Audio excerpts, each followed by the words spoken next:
বন্ধুরা, এসো লিখি পড়ি চ্যানেলের পক্ষ থেকে আপনাদের অসংখ্য ধন্যবাদ আমার ভিডিওগুলি দেখার জন্য। দ্য আলফাবেট বা বর্ণমালা, ক্যাপিটাল লেটার, এ নিয়ে কীভাবে লেখাবো, কীভাবে শেখাবো বাচ্চাকে, এ নিয়ে অতি সহজ পদ্ধতিগুলি আমি দিয়ে দিয়েছি আমার চ্যানেলে, দেখতে পারেন চাইলে। তো এগুলো এবারে দেয় কীভাবে, প্রশ্নের ক্ষেত্রে ফাঁকা স্থানে যেমন বর্ণ বসাও, আমি আগের ভিডিওতে ব্যঞ্জনবর্ণ স্বরবর্ণ দেখিয়েছিলাম, তেমনি এখন ইংরেজিতেও তাই।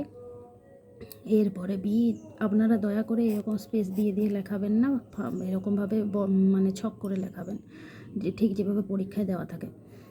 এরপরে হবে বি,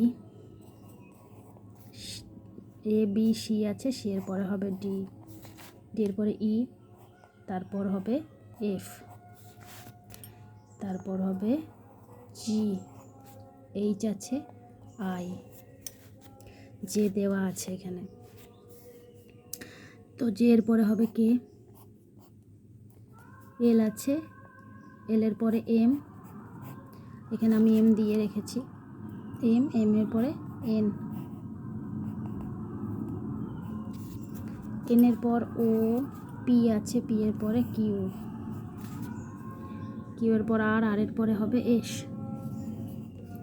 তারপর টি, টি এর পর হবে ইউ, ইউ এর পর ভি, ভি এর পর ডাব্লিউ, এক্স দেওয়া আছে, ওয়াই টি আর জেড টি লিখে দিতে হবে। যদি ভিডিওটি ভালো লাগে অবশ্যই একটি লাইক করবেন।